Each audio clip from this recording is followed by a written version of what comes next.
ও আচ্ছা, দাজ্জাল কি মানুষ না জিন নাকি? দাজ্জাল কে? এটা ফেরেশতা নাকি জিন না মানুষ? কি এটাও একটা প্রশ্নের বিষয়। কিভাবে দেখুন, আল্লাহ নবী সাল্লাল্লাহু আলাইহি ওয়াসাল্লাম বলছেন নূহ আলাইহিস সালামের সময়ও নূহ আলাইহিস সালাম তার কওমকে দাজ্জাল সম্পর্কে সতর্ক করেছেন। তার মানে পৃথিবীর সূচনা থেকে সে পৃথিবীতে ছিল এবং সে বের হবে শেষ জামানায়, এবং বের হয়ে সে তার অনুসারীদেরকে নিয়ে বিশ্বটাকে শাসন করবে। তার মানে অনেক লম্বা একটা হায়াত সে পেয়েছে। কোন জাতি এত লম্বা হায়াত পায় বলেন তো? কোন জাতি মানব জাতিকে এত লম্বা হায়াত পায়? এ একটা মিস্টেরিয়াস ক্যারেক্টার দাজ্জাল। সে কি? তারপরে দেখুন, নবী সাল্লাল্লাহু আলাইহি ওয়াসাল্লাম একটা হাদিসের মধ্যে বলেছেন যে তাকে ওই তামিম দারির ওই দ্বীপে বন্দী করে রাখা হয়েছে। আপনারা হাদিসে জানেন, দ্বীপে বন্দী থাকা অবস্থায় তাকে সাহাবীরা দেখেছেন অনেক বিশাল আকৃতিতে, ঠিক আছে? এবং সাহাবীদেরকে সে প্রশ্ন করছিল, তামিম দারিকে প্রশ্ন করছিল যে বাইসানের খেজুর বাগানে খেজুর কি ধরে? বলে হ্যাঁ ধরে। সে বলছে অচিরেই আর ধরবে না। তারপরে বলছে তাবারিয়া হ্রদে কি পানি আছে? সাহাবীরা বলছেন আছে। বলছে অচিরেই পানি থাকবে না। তোমাদের ওই উম্মি নবীর কি খবর? তখন সাহাবীরা বলছেন যে তিনি মক্কা থেকে মদিনায় হিজরত করে এসেছেন, বদরের যুদ্ধ হয়েছে, বালতির মতো তার অবস্থা, একবার এদিকে পাল্লা ভারী হয় একবার এদিকে পাল্লা ভারী হয়। মানে বদরে জিতেছেন, উহুদে বিপর্যস্ত হয়েছেন। তখন এই ব্যক্তি বলছে যে তোমাদের জন্য উত্তম হবে ওই ব্যক্তির অনুসরণ করা। দাজ্জাল এই কথা বলছে, তোমাদের জন্য উত্তম হবে ওই উম্মি নবীর অনুসরণ করা। সাহাবীরা জিজ্ঞাসা করছেন আপনি কে? তো সে বলছে যে আমি হচ্ছি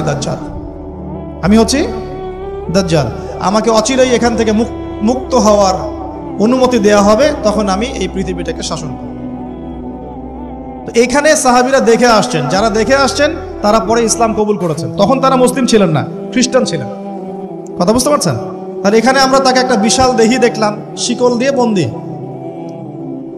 আবার নবী সাল্লাল্লাহু আলাইহি ওয়াসাল্লাম একদিন মদিনার মধ্যে উমর রাদিয়াল্লাহু আনহুকে নিয়ে হাঁটছেন, সহিহ মুসলিমে আছে।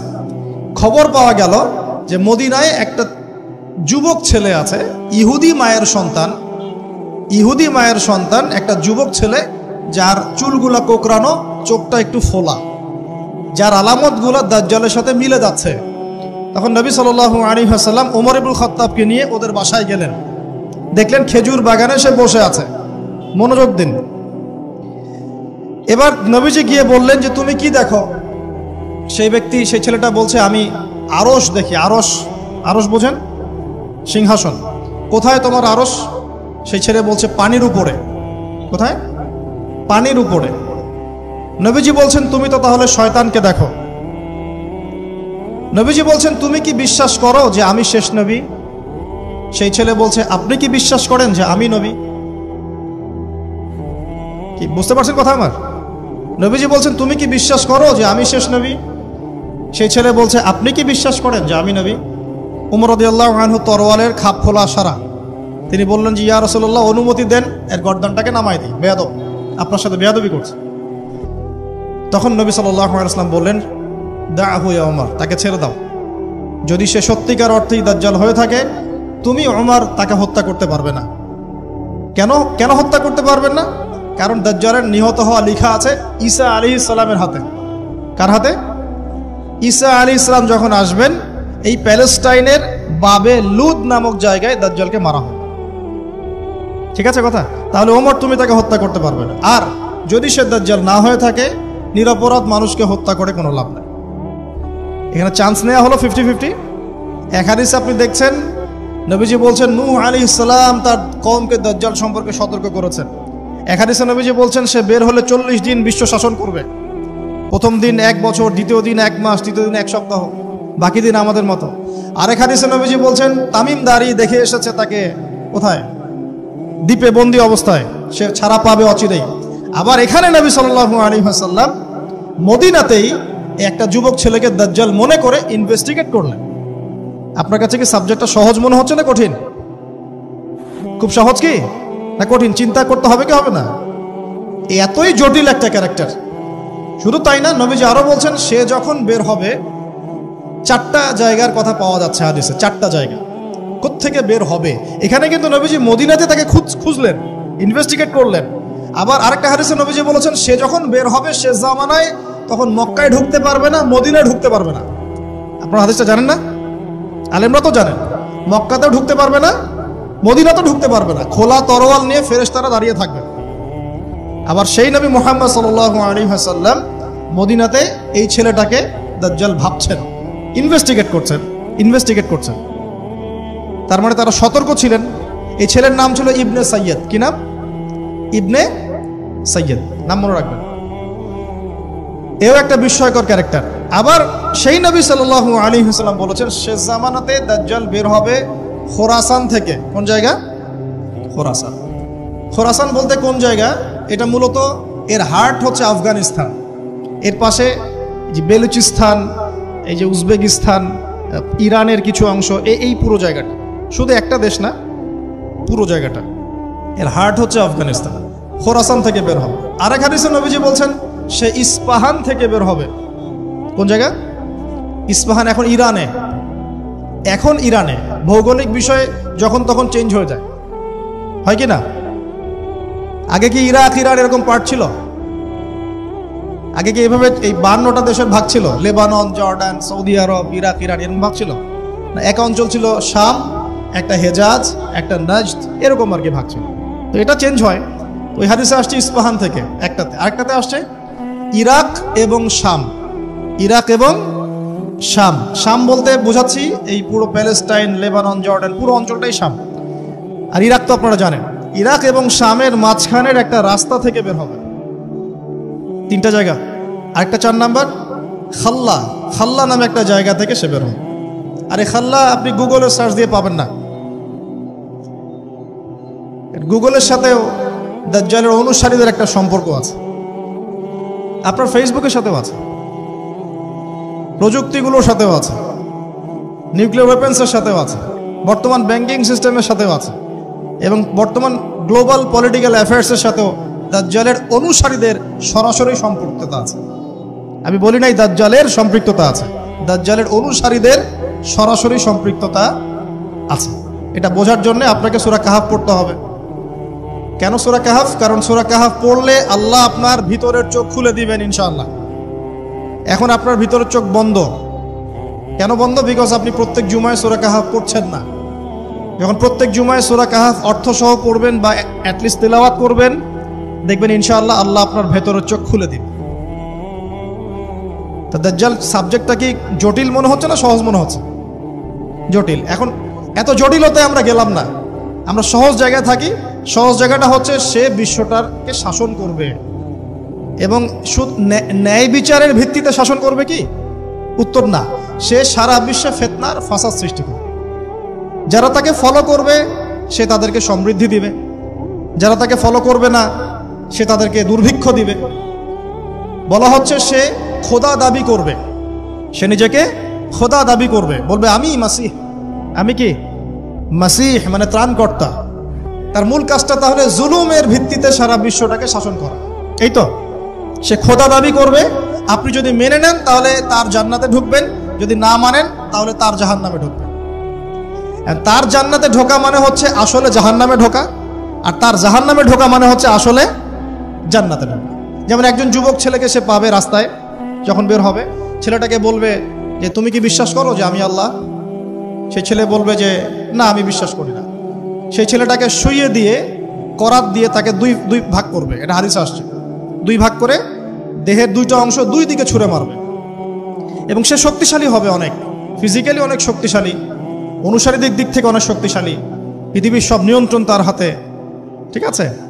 তার কাছে প্রযুক্তি, তার কাছে অনেক কিছু। মানে সবচেয়ে বড় ফিতনা, মানে সবচেয়ে বেশি শক্তিশালী, সবচেয়ে বড় মানে পাওয়ার, মিলিটারি পাওয়ার, সবচেয়ে বড় ইকোনমিক পাওয়ার, সবচেয়ে বড় মিলিটারি অ্যাফেয়ার্স, যা আছে সব। তো এর জন্য একটা যুবক ছেলেকে কেটে 2 পিস করে ফেলা কি এমন বিষয়? এখনই তো কত কি করা হচ্ছে, তাই না? আরে ভাই হচ্ছে তো, আমরা জানি তো। এই যে আমাদের প্যালেস্টাইনের একটা বাবাকে দেখলাম যে ছেলের শুধু হাত আর পা নিয়ে কান্নাকাটি করছে, মাথা নাই, বডি খুঁজে পাওয়া যাচ্ছে না। তো এখনই তো অনেক কিছু করছে ওর অনুসারীরা। তো সে যখন বেরোবে একটা যুবককে 2 পিস করে ফেলা কোনো বিষয়? একদিক এদিকে ছুঁড়ে মারবে আর একদিক ওইদিকে, এরপরে আবার জীবিত করবে তাকে, আবার জীবিত করবে। মানে তাকে আল্লাহ পাক এরকম কিছু ক্ষমতা দিবেন মানুষকে পরীক্ষা করার জন্য। জীবিত করার পরে বলবে আমি তোমাকে মৃত্যু দেওয়ার পর জীবিত দিলাম, এখন কি জীবন দিলাম, এখন কি তুমি বিশ্বাস করো যে আমি আল্লাহ? এই ছেলে এবার বলবে যে এখন আমার পুরো ইয়াকিন হয়ে গেছে যে তুই দাজ্জাল। কারণ আমি এই হাদিসটা জানতাম যে এক ছেলেকে সেভাবে কেটে টুকরা টুকরা করে আবার জীবিত করে বলবে যে আমি আল্লাহ, তুই কি বিশ্বাস করিস? তবে আমি জানতাম না যে সেই যুবক ছেলে আমি। তো বলা হচ্ছে এই যুবক ছেলে অনেক বড় শাহাদাতের মর্যাদা পাবে ইনশাআল্লাহ। তার মানে বোঝাতে যাচ্ছে সে এত শক্তিশালী হবে যে সে যা ইচ্ছা তাই করতে পারবে, যা ইচ্ছা তাই। এখন কি আপনারা দেখছেন না যে গাজাতে যা ইচ্ছা তাই করা হচ্ছে? যা ইচ্ছা তাই।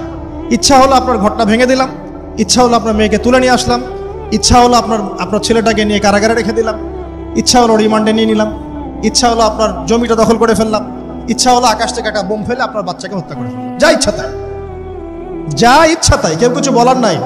সবাই মিলে আমরা হয়তো এরকম ওয়াজ মাহফিলে 2-4টা কথা বলে রাগ ঝাড়তে পারি, আপনি একটু সাহস দেখালে মিছিল করতে পারেন, সেমিনার সিম্পোজিয়াম করতে পারেন, আরও বড় শক্তি থাকলে রাষ্ট্রীয় পর্যায়ে পর্যন্ত চাপ প্রয়োগ করতে পারেন, আরও যদি ইমানদার রাষ্ট্র হয় সে জাতিসংঘে গিয়ে একটা প্রতিবাদ করতে পারে। এই তো, এতটুকুই তো।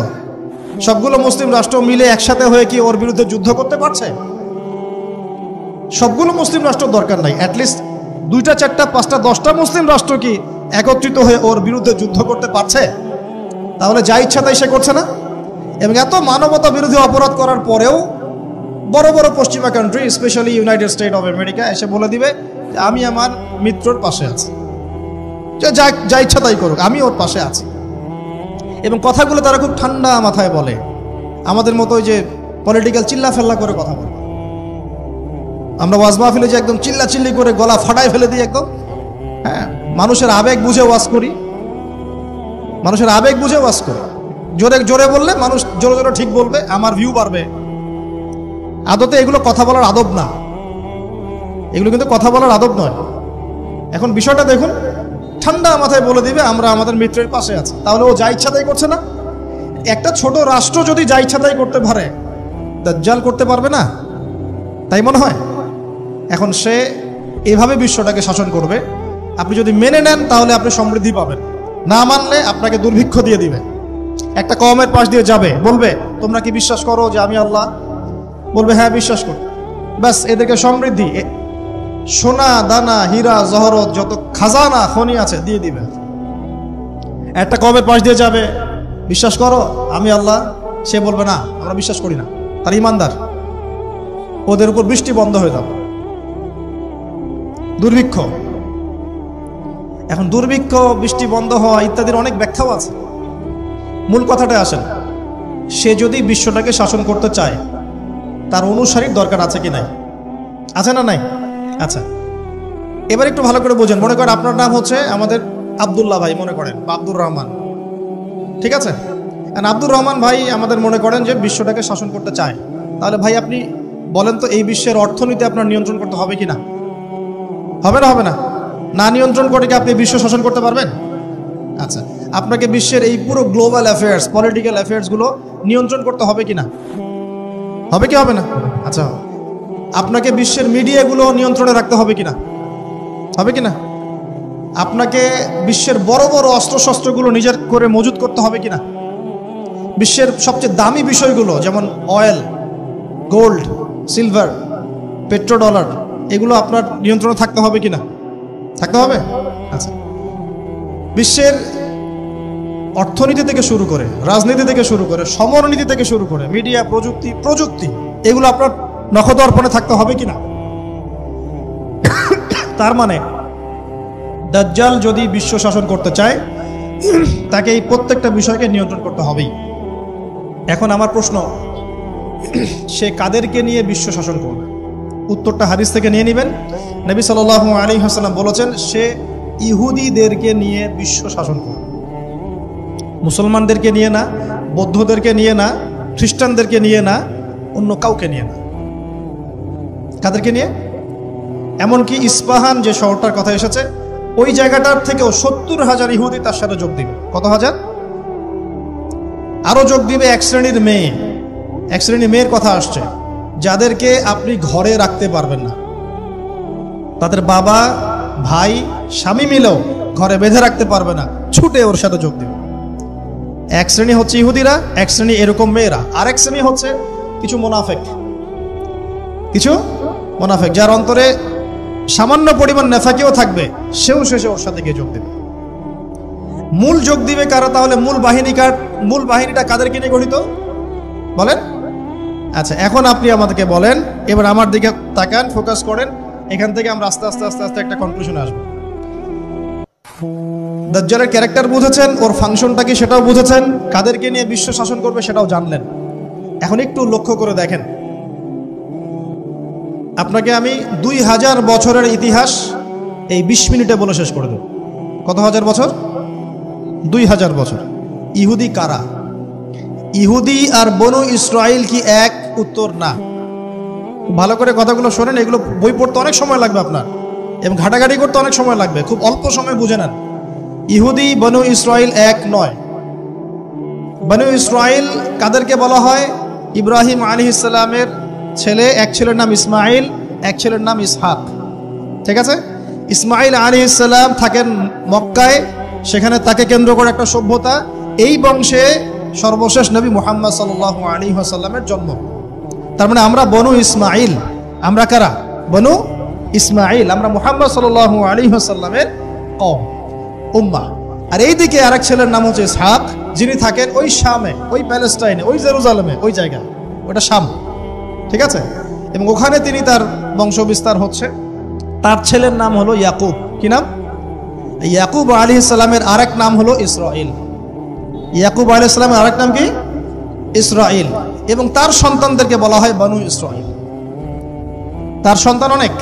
এই সন্তানদের মধ্যে একজনের নাম ইউসুফ। ঠিক আছে? তারপরে আসছে পরে ইউনুস। এই বনু ইসরাইলের মধ্যেই দাউদ, মূসা, সুলাইমান, ঈসা ইবনে মারিয়াম। বলা হয় 1,24,000 নবী রাসূলের মধ্যে বেশিরভাগই এখানে এসেছে। তাহলে বনু ইসরাইল বলা হচ্ছে এই কওমটাকে। তা ওদের নাম বনু ইসরাইল থেকে ইহুদি হলো কখন? যখন তারা ঈসা আলাইহিস সালামকে স্বীকার করলো না তখন। ঈসা আলাইহিস সালাম কি তাদের মধ্যে আসেন নাই? সেই ঈসা আলাইহিস সালামকে যখন তারা অস্বীকার করলো, তখন তাদের নাম আল্লাহ পাক এই বনু ইসরাইল থেকে পরিবর্তন করে হাদু দিয়েছেন কোরআনে। কুল ইয়া আইয়ুহাল্লাযীনা হাদু ইন যাআমতুম আন্নাকুম আউলিয়াউ লিল্লাহি মিন দুনিন নাস ফাতামান্নাউল মাউত। আছে না কোরআনে? অনেক জায়গা আছে। আল্লাহ পাক তখন তাদেরকে আর বনু ইসরাইল বলছেন না, বলছেন ইয়াহুদ। কি বলছেন? এই যে নাম আসলো ইহুদি। তো বনু ইসরাইল এবং ইহুদি এক নয়। বনু ইসরাইলরা ভালো ছিল এবং তারা ওই সময়কার মুসলিম ছিল। যখন তারা আল্লাহ পাকের আনুগত্য করেছিল, আল্লাহ পাক তাদেরকে সমৃদ্ধি দিয়েছিলেন, ঠিক আমাদের মতোই। আর যখন তারা আল্লাহ পাকের আনুগত্য করে নাই, পথভ্রষ্ট হয়ে যায়, আল্লাহ পাক তাদেরকে শাস্তি দিয়েছে। এক পর্যায়ে তারা যখন নবীদেরকে হত্যা করা শুরু করেছিল, অনেক নবীকে হত্যাও করেছে। যেমন জাকারিয়া আলাইহিস সালামকে তারা হত্যা করেছে, ইয়াহইয়া আলাইহিস সালামকে হত্যা করেছে। সূরা ইয়াসিন পড়ে দেখেন, ওখানে একই দিনে 3 জন নবীকে হত্যা করা হয়েছে। পড়ে দেখেন। তো মূল কথা হচ্ছে, নাম চেঞ্জ হলো কখন? যখন তারা সত্য থেকে পথভ্রষ্ট হয়ে গেল, ঈসা আলাইহিস সালামকে তারা অস্বীকার করলো, তখন আর বনু ইসরাইল নয়, ইয়াহুদ। এখন তাদের মধ্যে একজন অন্যতম নবী ছিলেন দাউদ আলাইহিস সালাম। কি নাম? বলেন নাম, মুখস্থ করেন। তাদের নাম কি? আচ্ছা, দাউদ আলাইহিস সালাম ছোট, তখন 14-15 বছর বয়স হবে। আল্লাহ পাক মূসা আলাইহিস সালামকে বলেছিলেন, তুমি তোমার সম্প্রদায়কে নিয়ে এই জেরুজালেমে যুদ্ধ করবে। কাকে বলেছেন? মূসা আলাইহিস সালামকে। তুমি মূসা আলাইহিস সালাম তোমার সম্প্রদায়কে নিয়ে এই জেরুজালেমে গিয়ে যুদ্ধ করো। ওখানে আমালেকা নামে একটা সম্প্রদায় আছে, এরা খুবই শক্তিশালী, তবে তোমরা যদি ইমানদার হও তোমরা এর উপর বিজয় লাভ করবে। এর আগ পর্যন্ত এরা কিন্তু ওখানে ঢুকতে পারে নাই। কথা বুঝতে পারছেন? আল্লাহ পাক শর্ত দিলেন, যদি যুদ্ধ করে জয় করতে পারো তাহলে তোমাদের এই জায়গাটা তোমাদের। তো মুসা আলাইহিস সালাম বললেন তার কওমকে, চলো যুদ্ধ করি। তো মুসা আলাইহিস সালামের কওম বলছে, ইযহাব আনতা ওয়া রাব্বুকা ফাকাতিলা ওয়া ইন্না হাহুনা কাঈদুন। এই মুসা, তুমি যাও আর তোমার রব গিয়ে যুদ্ধ করো, আমরা এখানে বসে থাকলাম। কথা কি বুঝতে পারেন নাই? মানে এরা কোন কওম? ওই যে ফেরাউনকে ডুবে মরতে দেখেও বিশ্বাস করে না, বাছুর পূজা শুরু করে, আল্লাহ পাক একটার পর একটা নিদর্শন দেখান, তাও অস্বীকার করে। তাওরাত নিতে গিয়েছেন মুসা আলাইহিস সালাম, এসে দেখেন তারা বাছুর পূজা শুরু করেছে। মান্না সালোয়া আল্লাহ দিচ্ছেন, তাও অস্বীকার করে। মৃত থেকে জীবিত করেন, তাও অস্বীকার করে। শেষমেশ বলে বসলো যে, ইয়া মুসা লান নুমিনা লাকা হাত্তা নারাল্লাহ জাহরা। হে মুসা, আমরা তোমার প্রতি বিশ্বাস করব না যতক্ষণ আল্লাহকে সামনে দেখাচ্ছ আমাদের চোখ দিয়ে। এটা সেই জাত যে নবীদেরকে এত কষ্ট দিয়েছে। মুসা আলাইহিস সালাম যখন বললেন চলো, আল্লাহ পাক যুদ্ধের কথা বলেছেন, ওটা যুদ্ধ করে জয় করতে পারলে আমাদের হয়ে যাবে। তো বলছে ওখানে আমালেকা সম্প্রদায় আছে এত বড় শক্তিশালী, তুমি যাও, তোমার রব গিয়ে যুদ্ধ করো, আমরা এখানে বসে আছি। আর আমাদের নবী মুহাম্মদ সাল্লাল্লাহু আলাইহি ওয়াসাল্লাম যখন বদরের মাঠে 313 জনকে নিয়ে পরামর্শ করছেন কি করব, যুদ্ধ করব কি না, তখন আমাদের মুসলিম সেনা বাহিনীর মধ্যে যে সাহাবীরা ছিলেন, সাদ বিন মুয়াজ রাদিয়াল্লাহু আনহু, তিনি বলছিলেন, ইয়া রাসূলুল্লাহ সাল্লাল্লাহু আলাইহি ওয়াসাল্লাম, আপনি আমাদেরকে নিয়ে বদরের মাঠ কেন, যদি উত্তাল সাগরেও ঝাঁপ দিতে চান আমরা সেখানেও ঝাঁপ দিব। কত পার্থক্য, তাই না? তিনি বলছিলেন যে আমরা সেই কথা আপনাকে বলবো না যেই কথা মুসার কওম মুসাকে বলেছে। আপনি যদি আদেশ করেন আমরা উত্তাল সাগরেও ঝাঁপ দিতে পারি। এমনি এমনি তো বদরের যুদ্ধ আসে নাই, বিজয় আসে নাই, এইসব ইমানের কারণে এসেছে। এখনো কি এই মাজলুম ভাইরা উত্তাল সাগরে ঝাঁপ দেয় নাই? তারা তাই করছে। ওইদিকে আসছি আমি পরে, এই জায়গাটা একটু বোঝেন। তো যুদ্ধ তারা করলো না, যুদ্ধ করলো না। আল্লাহ পাক শাস্তি দিলেন। কি শাস্তি? 40 বছর আল্লাহ পাক ওদেরকে একটা জায়গায় ঘুরপাক খাওয়ানো শুরু করলেন। সকালে উঠে একটা পাহাড়কে কেন্দ্র করে ঘুরতো, সন্ধ্যায় এসে আবার সেই জায়গায় থেমে যেত। এটাকে বলা হয় তিহ উপত্যকার 40 বছরের শাস্তি। সূরা বাকারার মধ্যে দলিল আছে। এবার মুসা আলাইহিস সালামের জীবনটা শেষ, উনার হায়াত শেষ, উনি চলে গেলেন আল্লাহর কাছে। পরবর্তীতে নবী হলেন ইউশা বিন নুন। কি নাম? ইউশা বিন নুন। মনে রাখার চেষ্টা করেন, ভুলে যান না আবার। ইউশা বিন নুন একজন নবী। এবার ইউশা বিন নুনের সময় ওই বনু ইসরাইলি বলছে যে আমরা যুদ্ধ করতে চাই, ওই জায়গা আমরা দখল করতে চাই। আমিন। এখন আসেন, কোন জায়গা ভাই? কোন জায়গা যুদ্ধ করতে চায়? আচ্ছা, জেরুজালেম নিয়ে এত কথা কেন জানেন? কারণ এই জায়গাটা শেষ জামানার সবচেয়ে ইম্পর্টেন্ট জায়গা।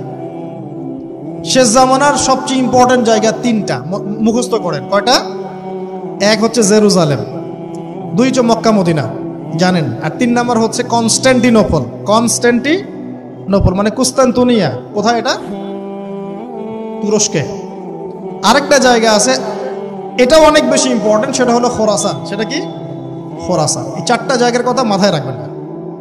পুরো বিশ্বের এই প্রেক্ষাপট এই 4টা জায়গাকে কেন্দ্র করে ঘুরতে থাকবে, এবং এর সেন্টার হার্ট হচ্ছে জেরুজালেম। কারণ কিয়ামত ততদিন পর্যন্ত হবে না যতদিন এই জেরুজালেম মুসলিমদের দখলে না আসছে, এবং এই জেরুজালেম থেকে ইমামুল মাহদি ঈসা ইবনে মারইয়াম বিশ্ব শাসন না করছেন, ততদিন পর্যন্ত এই পৃথিবীতে কিয়ামত হবে না ইনশাআল্লাহ। বুঝতে পারছেন কথা?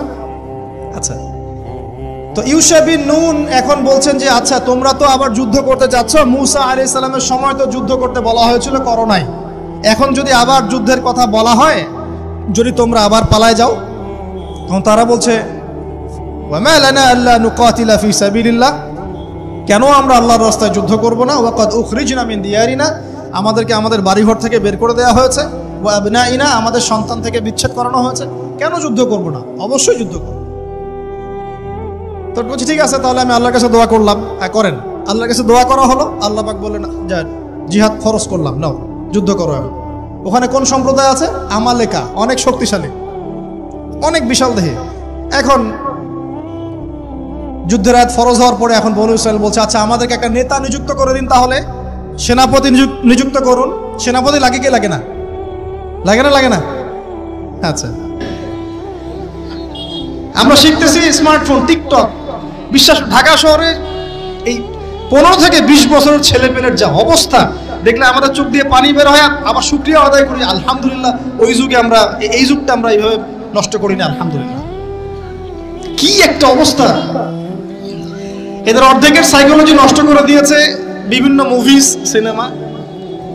এখনকার অনেক মুভিজে দেখায় যে সে গ্যাংস্টার হচ্ছে, গ্যাংস্টার হওয়াটা একটা প্যাশন। ওইটা দেখে দেখে সে নিজেও গ্যাংস্টার হওয়ার চেষ্টা করে। আমি হলফ করে বলতে পারি, আমার কথা আপনারা মন খারাপ করেন না, এটা আমার কনফিডেন্স থেকে বলছি, এখন যদি আরেকটা মুক্তিযুদ্ধ হয়, এই জেনারেশন অস্ত্র হাতে নিতে পারবে না।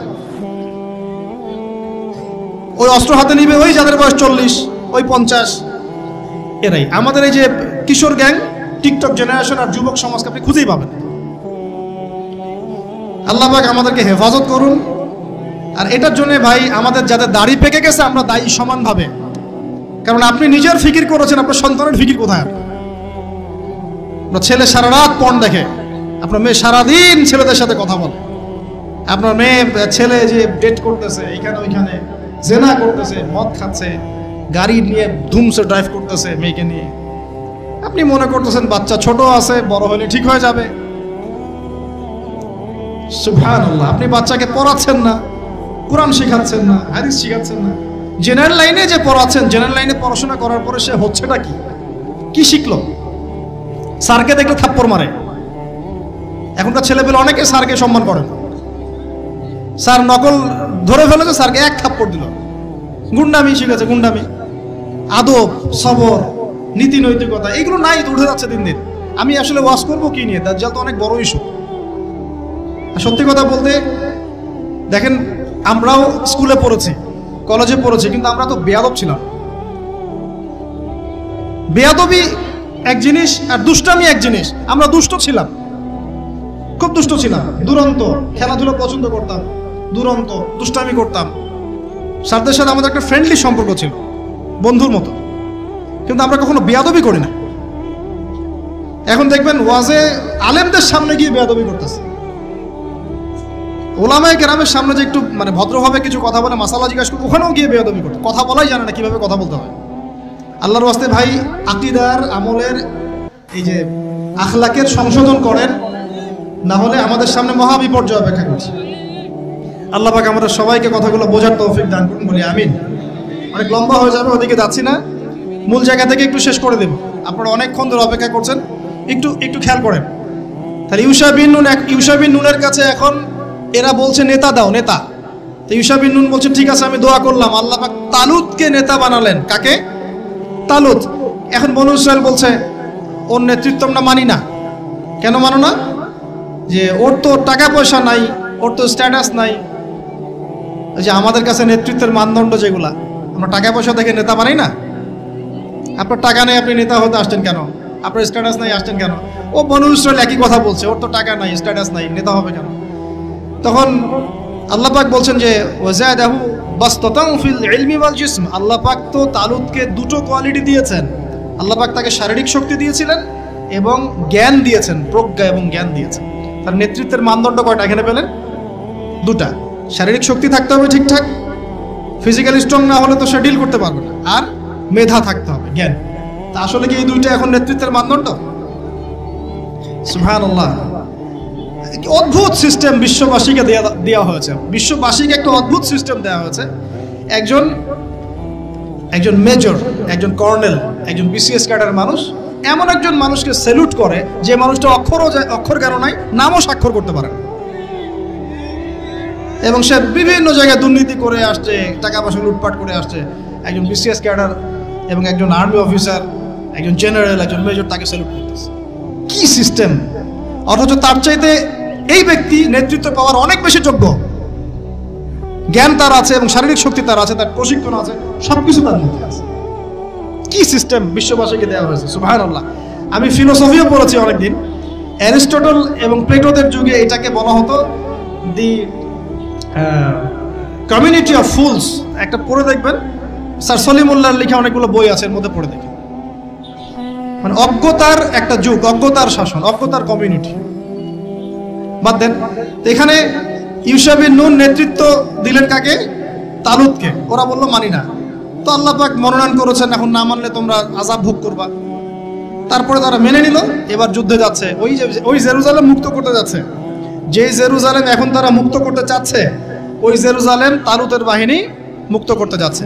বলেন তো তালুত এবং বনু ইসরাইল তখন ভালো না খারাপ? ভালো না খারাপ? তারা কি মুসলিম না মুসলিম? তারা তখন মুসলিম না মুসলিম? মুসলিম। তারা তখন ইউশা বিন নুনের উম্মত, তার আগে ছিল মুসা আলাইহিস সালামের উম্মত। এবার তালুত বললেন যে আল্লাহ পাক তোমাদেরকে পরীক্ষা করবেন, সামনে নদী আছে, এই নদীর পানি পান করতে পারবে না, যদি পান করো তাহলে তোমাদের নাম কাটা, তোমরা আর যুদ্ধে অংশগ্রহণ করতে পারবে না। ফামান শারিবা ফালাইসা মিন্নি, যে ব্যক্তি এখান থেকে পানি পান করবে সে আমার অন্তর্ভুক্ত না। ওয়ামান লাম ইয়াতআমহু ফাইন্নাহু মিন্নি, যে ব্যক্তি এখান থেকে পানি পান করবে না সে আমার সাথে যুদ্ধে যেতে পারবে। ইল্লা বিগুরফাতিন বিয়াদি, মানে এক অঞ্জলি পানি শুধু পানি পান করতে পারবে, এক অঞ্জলি পানি, এতটুকু, বেশি না। ফাশারিবু ইল্লা কলিলাম মিনহুম, আল্লাহ পাক বলেন ওদের বেশিরভাগই পানি পান করলো, অল্প কিছু বাদ দিয়ে। অল্প কিছু সংখ্যা তাফসীরে এসেছে 313 জন বাদ দিয়ে, 313 জন বাদ দিয়ে, 313 যে বদরে, এখানেও। তো এবার এই 313 জনকে নিয়ে তালুত এগিয়ে গেল, গিয়ে দেখলো বিশাল বাহিনী, বাপরে বাপ, একদম আমালেকা সম্প্রদায়ের। সেখানে নেতৃত্ব দিচ্ছে ওদের সেনাপতি, তার নাম জালুত। কি নাম? জালুত। এবং এই জালুতের বাহিনী দেখে মুসলিম বাহিনী বলছে যে লা তাকাতা লানা বিজালুতি ওয়া জুনুদি, এই জালুতের বাহিনীর সাথে পেরে ওঠার ক্ষমতা তো আমাদের এখন হবে না। কিন্তু যারা ভেবেছিল যে আল্লাহর সাথে সাক্ষাৎ করতে হবে, যাদের ঈমান দৃঢ় ছিল, তারা বলেছিল কাম মিন ফিআতিন কলিলাতিন গালাবাত ফিআতান কাসীরাতান বিইذنিল্লাহ, তোমরা ভয় পেও না, আল্লাহর হুকুমে বহু ছোট ছোট দল বড় বড় দলের উপর বিজয় লাভ করেছে। এটা তারা বলে একটা দোয়া করলো, এই দোয়াটাও শিখে নেবেন। তারা একটা দোয়া করলো, তারা বলল রব্বানা আফরিগ আলাইনা সাবরান ওয়া সাব্বিত আকদামানা ওয়ানসুরনা আলাল কওমিল কাফিরিন। আর আল্লাহ পাক বলেন ফাহাজামু বিইذনিল্লাহ, আল্লাহ পাকের হুকুমে তারা এই মাত্র 313 জন নিয়েই জালুতের বিশাল বাহিনীকে পরাজিত করে। বুঝতে পারছেন? এবং এই বাহিনীতে দাউদ আলাইহিস সালামও ছিলেন, তখন তিনি ছোট। এই জালুতকে হত্যা করেছে দাউদ আলাইহিস সালাম। হ্যাঁ, ওয়াকাতালা দাউদ জালুত, দাউদ আলাইহিস সালাম জালুতকে হত্যা করলেন। কিভাবে হত্যা করলেন সেটা আসছে, যে এই গুলতি নিক্ষেপ করেছিল দাউদ আলাইহিস সালাম, আর তার চোখে গিয়ে লাগে জালুতের, এতেই জালুত মারা যায়। তো এখন মূল কথাটা হচ্ছে, দেখুন এই বনু ইসরাইল এই যুদ্ধে জয়লাভ করে এই বাইতুল মুকাদ্দাস বা জেরুজালেম জয় করলো। এই যে তারা প্রথমবার এখানে ঢুকলো, এর আগ পর্যন্ত কিন্তু ঢুকতে পারে না। এবার আল্লাহ পাক তাদেরকে বললেন তোমরা এখানে যদি আমার আদেশগুলো মেনে চলো, এই জায়গা তোমাদেরই, তোমরা এখানে থাকবে, কিন্তু যদি তোমরা আদেশ না মানো, আমার বিরুদ্ধাচরণ করো, তোমাদেরকে এখান থেকে বের করে দেব।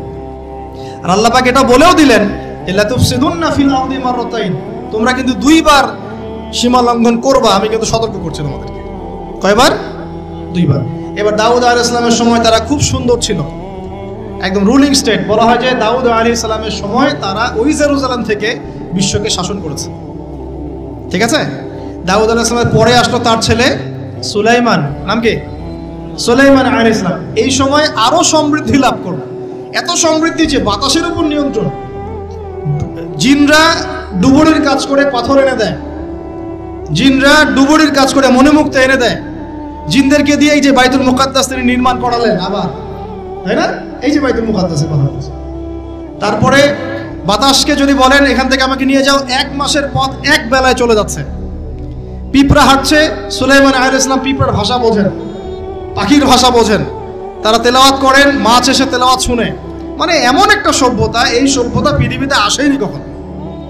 এবং আপনি যতই সায়েন্স এন্ড টেকনোলজির কথা বলেন না কেন, এই লেভেলে আপনি যেতে পারবেন না, কখনো পারবেন না। কারণ সুলাইমান আলাইহিস সালাম একটা দোয়া করেছিলেন, রব্বি হাবলি মুলকান, আল্লাহ আমাকে এমন রাজত্ব দান করো, লা ইয়ামবাগি লি আহাদ, যেমন রাজত্ব আপনি কাউকে দেন নাই কখনো। পৃথিবীর ইতিহাসে সুলাইমান আলাইহিস সালামের মতো রুলিং স্টেট কোনোদিনও ছিল না, আসবেও না। তো সুলাইমান আলাইহিস সালাম এবং তার অনুসারীরা তখন ভালো ছিলেন এবং জেরুজালেম থেকে তারা বিশ্ব শাসন করেছেন। এবার শুরু হলো তারপরে এদের অধঃপতন শুরু হতে হতে এমন একটা জায়গায় চলে গেল যে জেনা, এই মদ খাওয়া, এই সুদ খাওয়া, এই মানুষকে হত্যা করা, এমনকি নবীদেরকে হত্যা করা, এমন কোনো পাপ নাই করতে বাকি রাখলো না।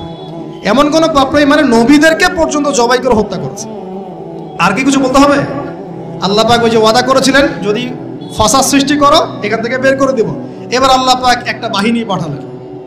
এই বাহিনীটা পাঠিয়েছেন ইরাকের ব্যাবিলন থেকে। কোন জায়গা? ইরাকের ব্যাবিলন।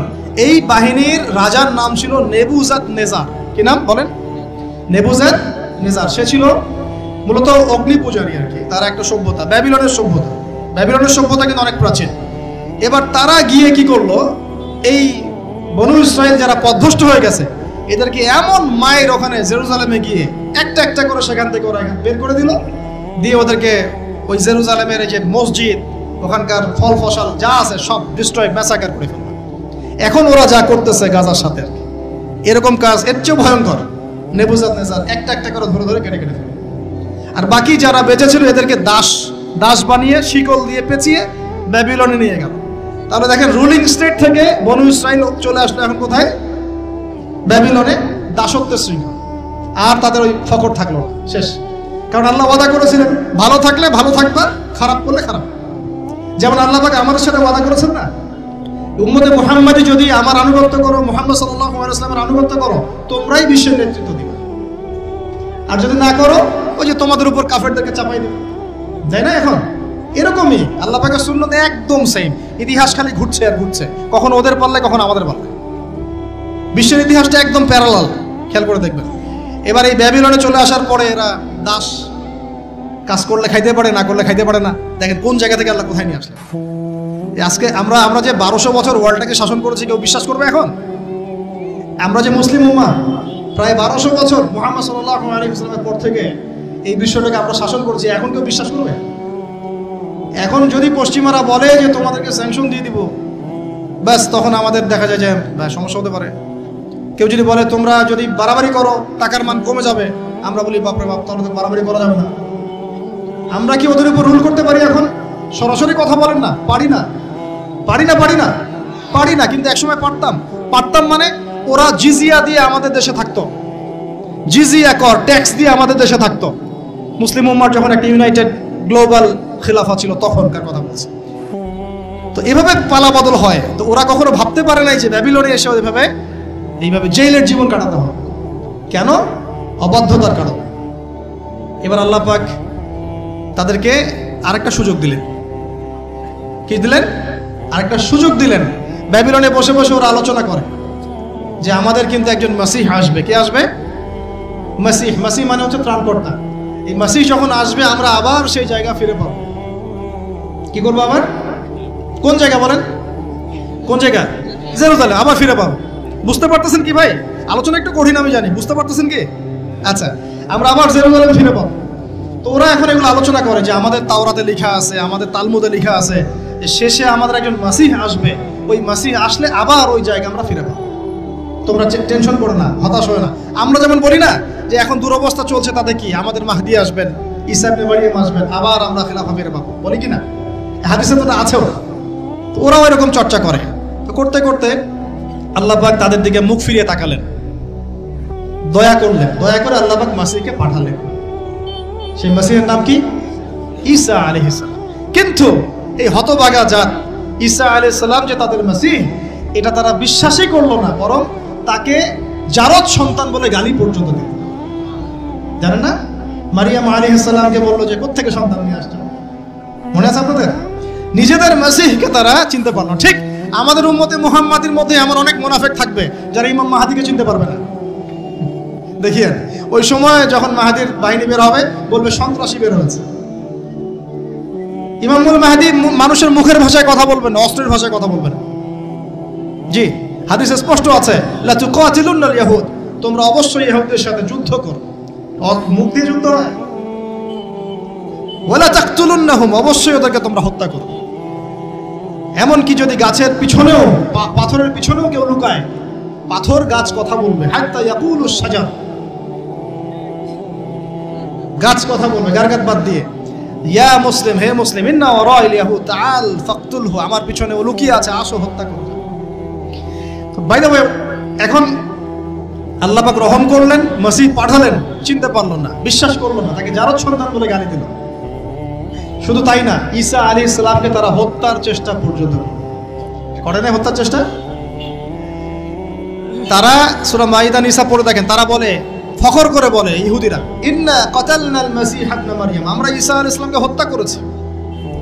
রাসূলুল্লাহ যে আল্লাহর রাসূল ছিল, আল্লাহ বলছেন ওয়ামা কাতালুহু তারা তাকে হত্যা করতে পারে না। ওয়া মা সালাবুহু, তারা তাকে ক্রুশবিদ্ধ করতে পারে নাই। বাল রাফাআহু আল্লাহু ইলাইহি, বরং আল্লাহ পাক তাকে তার কাছে উঠিয়ে নিয়েছে। ওয়ালাকিন শুববিহা লাহু, কিন্তু ওরা ধোঁকা খেয়েছিল, মনে হয়েছিল তিনি মনে হয় মাসিহ, আসলে সে মাসিহ ছিল না। আল্লাহ পাক তাকে উঠিয়ে নিয়েছেন এবং শেষ জামানায় তাকে আবার পাঠাবেন। কেন পাঠাবেন? কারণ তার কাজ এখনো বাকি আছে। তার কাজ হচ্ছে সত্যিকারের মাসিহ মিথ্যায় প্রতারক দাজ্জালকে হত্যা করবে এবং এই জেরুজালেম থেকে ঈসা আলাইহিস সালাম আবার ইসলামী খেলাফা বাস্তবায়ন করবে। এটা তার কাজ এখনো বাকি আছে। এই কারণে তিনি যখন আসবেন, তিনি বিয়ে শাদী করবেন, তার সন্তান হবে, তার ইন্তেকালের পরে তাকে দাফন করা হবে আল্লাহর নবী সাল্লাল্লাহু আলাইহি ওয়াসাল্লামের কবরের পাশে, রওজা মোবারকের পাশে। তার কাজ এখনো বাকি আছে। তারা মাসিহকে চিনতে পারলো না। এবার আল্লাহ পাক আবার শাস্তি দিলেন, লা তুফসিদুন্না ফিল আরদি মাররাতাইন, তোমরা দুইবার ফাসাদ সৃষ্টি করবে। এবার কার হাতে শাস্তি দিলেন? এবার রোমানদের হাতে। ওই যে রোমক সভ্যতা, রোমানদের ইতিহাস পড়েছেন তো আপনারা, ওরা সুপার পাওয়ার ছিল তখন। রোমানদের যে নেতৃত্ব দিয়েছে তার নাম ছিল হেরাক্লিয়াস, সম্ভবত টাইসার, এরকম একজন সেনাপতি ছিল তাদের। আমি নামটা এই মুহূর্তে ভুলে গেছি। যাই হোক, রোমানরা তখন এসে 70 খ্রিস্টাব্দের কথা, মানে ঈসা আলাইহিস সালামের জন্মের, মানে ঈসা আলাইহিস সালামের নবী হয়ে আসার পরে আর 70 বছর পরের কথা, যখন তারা স্বীকার করলো না, এই রোমান বাহিনী এসে ওই যে আগে যেমন ব্যাবিলনের বাহিনী গিয়ে ওদেরকে ম্যাসাকার করেছিল, এই রোমান বাহিনী গিয়ে ওদেরকে পুরো ম্যাসাকার করলো।